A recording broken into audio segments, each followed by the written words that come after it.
thank you, Cheryl, and my apologies for being a little late. I've been running around my district. I've had about 7 events today, and this is my last one of the night, so I appreciate you giving me a little time to say hello. The last time you saw me, I came in front. There was actually the day, as a night, I got appointed to the chair of Ways and Means, and I don't know if I look any older, but I feel a lot older. I'll tell you that much. So, maybe I'm aging well. I don't know. But I wanted to come in front to NEWRA, and Cheryl, thank you for giving me some time on the agenda, because I just wanted to give you a little update on where we are with some of the stuff that we've been working on, some of the things that we passed, and then obviously we have this is kind of next week is the kind of halftime of the legislative session. We break for the holiday season, and then we come back in January and are in session through the end of July, which wraps up the legislative session, the formal legislative session. And we've had a couple of pieces that have passed most recently that are big accomplishments from the House side and from the legislature as a whole. First and foremost is the Education Reform Bill that passed both the House and Senate previously a couple weeks ago. They're in conference committee right now, but I think they're very close to sending something to the governor before we break next week for the holidays. And the bill is an extraordinary bill because it is the first time in 26 years that we are changing the funding formula, which is under Chapter 70 in Massachusetts, for the first time since 1993, or not the only time, but it's the most major reform of the formula in 26 years. In 1993, the state created a funding formula that is built up a number of different mechanisms related to K-12 school funding, the way cities and towns get their funding from the state. It's based off of enrollment. It's based off of population. It's based off of tax base, residential, commercial tax base within a municipality. And some of the things that hadn't been addressed over the years was low-income students. We changed the formula related to give a better benefit for low-income students, for ELL students, English second language learners in the Commonwealth. The truth is we are known as the Athens of America, and everyone talks about the education system being one of the best, and we do have a lot of things to be proud of. Obviously, our higher education system is second to none. We have some school districts that are doing well, but we have such a large achievement gap across the Commonwealth of the haves and have-nots, and it's this bill, from not just the funding mechanism, but also the commitment of funding. We're committing to do $1.5 billion over the next 7 years, which, if you take into inflation, is probably going to be over $2 billion over the next 7 years, related to funding increases in public education in the Commonwealth. And the city of Boston has, certainly, we have some great schools. We have some great public schools. We are very lucky. I'm very blessed. The two public schools that I represent are the Elliott School and the Josiah Quincy School, two of the best public schools in the system. But that's not the case for every single public school in the BPS system. This funding formula change and this increase in funding, it's going to have an impact in Boston, but it's not going to necessarily have as dramatic of an impact as it will have in other places. We're a very rich tax-based community. The city of Boston is a very rich tax-based city. Other cities are not as lucky as us in terms of having that type of economic engines that we have. And that's why this funding is really going to be real impactful in places like Lowell, and places like Lawrence, and places like Springfield. It took a long time to get to this point. It took multiple sessions and multiple years to get to this, but I think the bill that we're going to be presenting to the governor is going to be an extraordinary one. I'm hopeful that he signs it, and it'll go a long way in making a real dent in that achievement gap that we have here in the Commonwealth over those next 7 years. And that's also, the commitment doesn't just, we just don't do the bill and then walk away. We're going to have to fund, we're going to have to stand by our commitment in terms of that increased funding annually.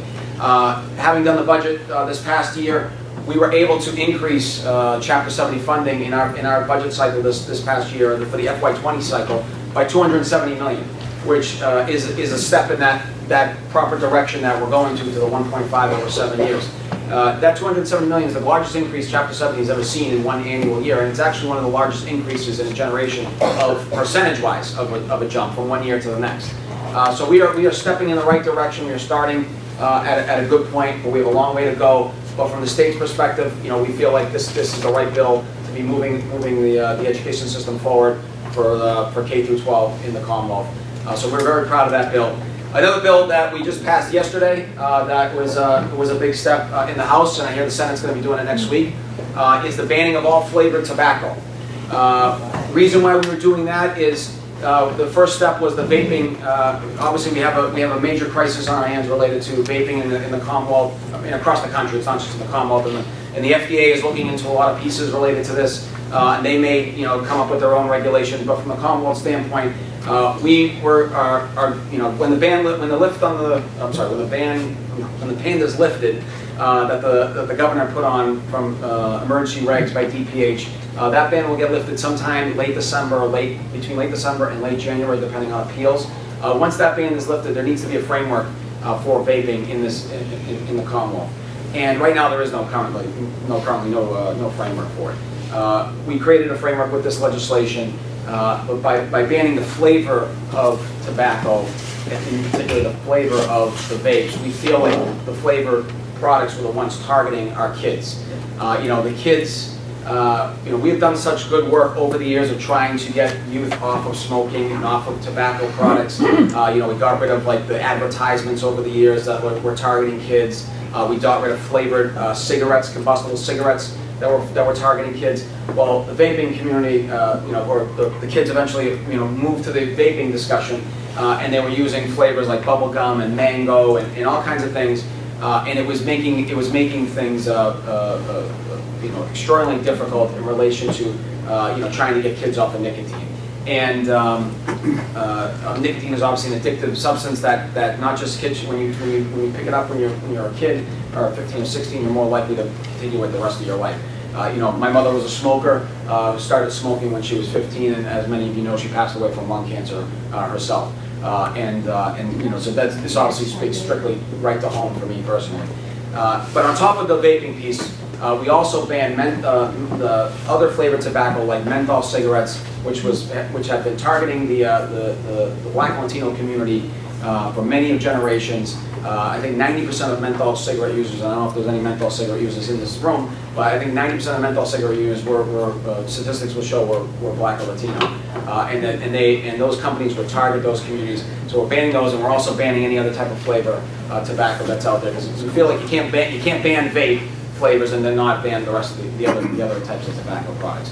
We're also taxing vaping products at 75%, which is the cartridges and the pods. And we don't believe that's going to be an extraordinary amount of revenue because of the fact that the flavor portion of it being banned would cut down a lot of that revenue.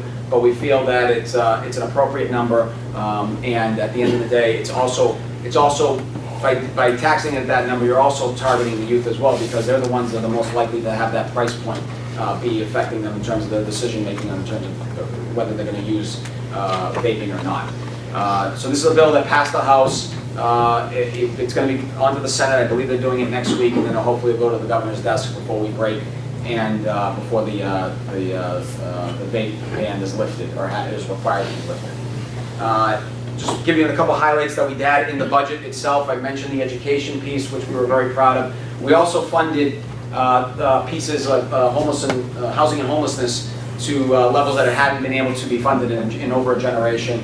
The fact is that a good economy certainly helps, and I was lucky to have that in my first budget in Ways and Means, and we were able to make some real strategic investments. But one in particular, or a couple in particular, was housing and homelessness, individual shelters that a particular line item that Pine Street Inn and St. Francis House and places like that really benefit from in terms of being able to provide the proper beds, the accessibility for beds for them, for our vulnerable population.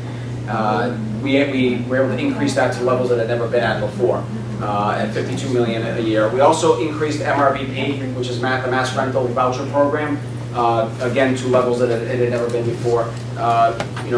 The city of Boston, and not just the city of Boston, the Commonwealth as a whole, has gotten a very expensive place to live, much more expensive than the city that I grew up in.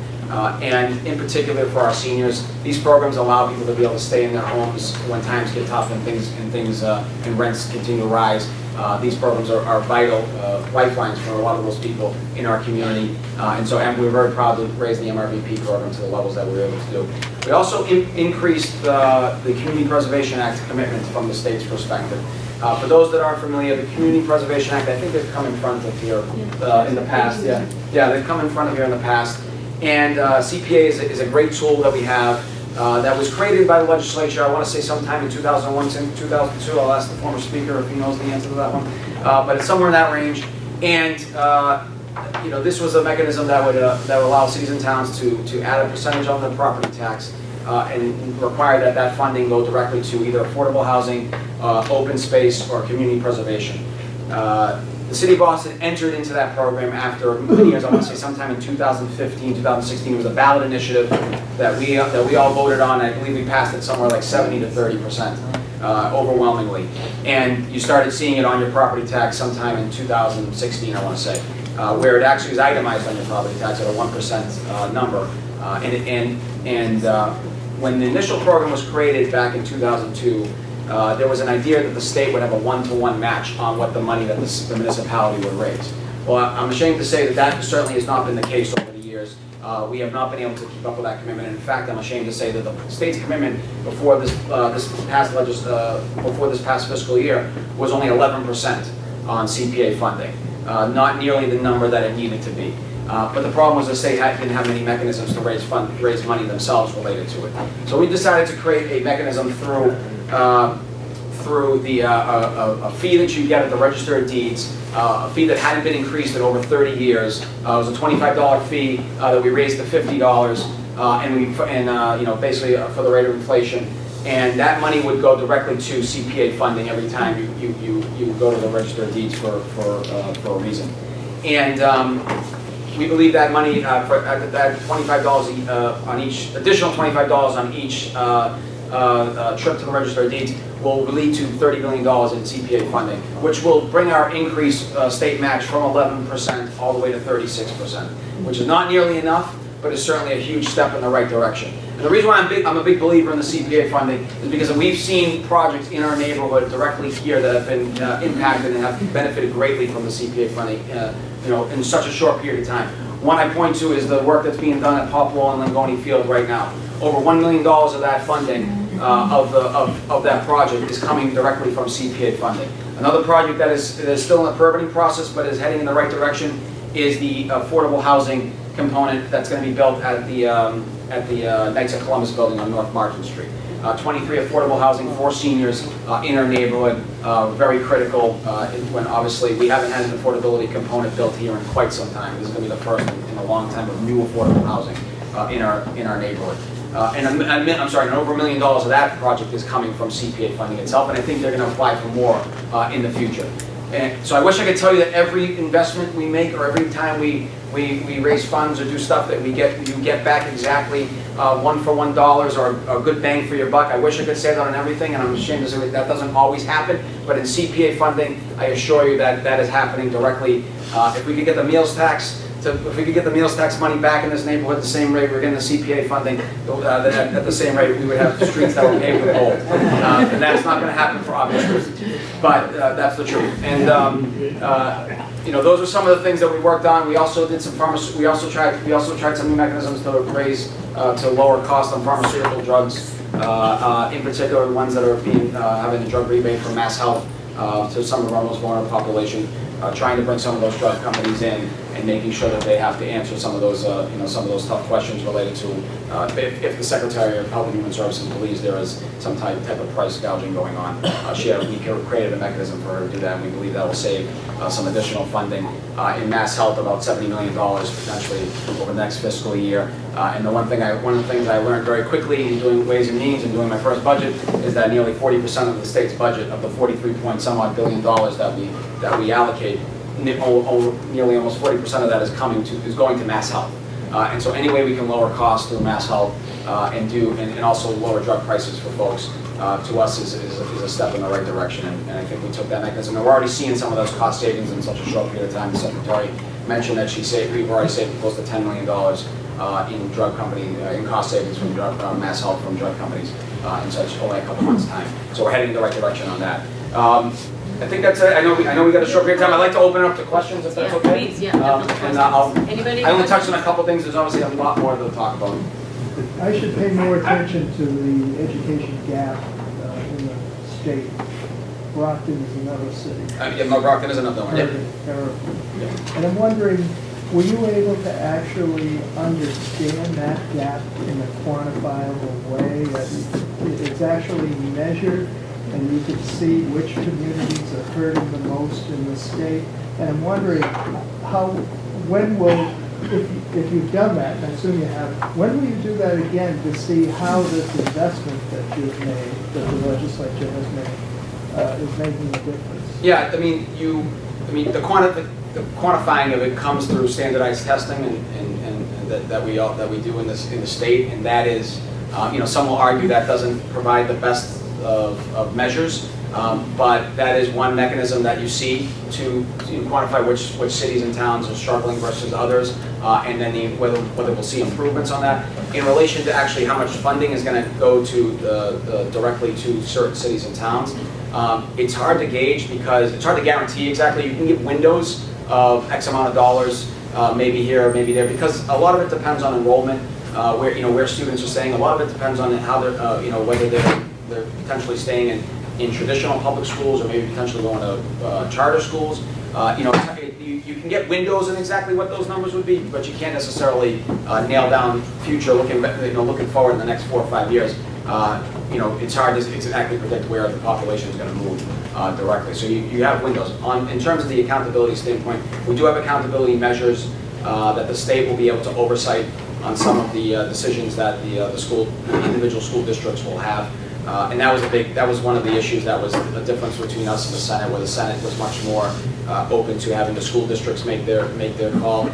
We felt more comfortable investing this amount of money, that the state would have a little more say in terms of how those school districts were accounted for. And I would point to Boston because, I love the people at BPS. I know they work very hard, but we've had struggles here. We've had struggles in the city, and money is not going to be the solving of every issue in BPS. It's going to take structural change. It's going to take a lot more than just throwing dollars at it. And so I prefer, from the state's perspective, that we see at least some oversight related to that, and some continuous, like you're saying, some continuous measures that have to be getting hit. So, Aaron. Anything happening at the State House about transportation? Yes, there's a lot happening at the State House. Good. That's what we're hoping for. Well, so we announced today, actually, I was participated in a piece with the speaker about that we were hoping to target to do some transportation revenue before we broke. And you've seen some things come out recently related to the business community has kind of weighed in, and municipal mayors have kind of weighed in recently. And that sparked a lot of conversation between members and some of those entities. And we are very strong in our commitment to do some type of transportation revenue early next year, but we didn't feel it was appropriate to just rush something through before we broke for the holidays, just because that was our original timeline. Our original timeline was to try to do something before we broke for the holidays. We're not, it's not, to be perfectly honest, the bill was not ready. There was a lot of complicated issues related around it in terms of trying to make sure that we know what our target number would be in terms of how much money we could raise to make some real investments, where we're getting that money from, obviously, because that's obviously a huge component. And more importantly, not more importantly, but just as importantly, because everyone wants to, if we raise the gas tax, people aren't, I want to say they're okay with raising that gas tax, but I think they're a little more comfortable if they know exactly where that money is being directed. And so trying to make sure that we're selling the right package, to the members and to the public, I think is very crucial in terms of getting this done in the right way. And to be perfectly candid, it wasn't there yet, and so therefore we decided, we just announced today that we're not going to do it before we break for the holidays, but we have a plan to take it up early in January, as quickly as we possibly can. And so there is going to be a commitment.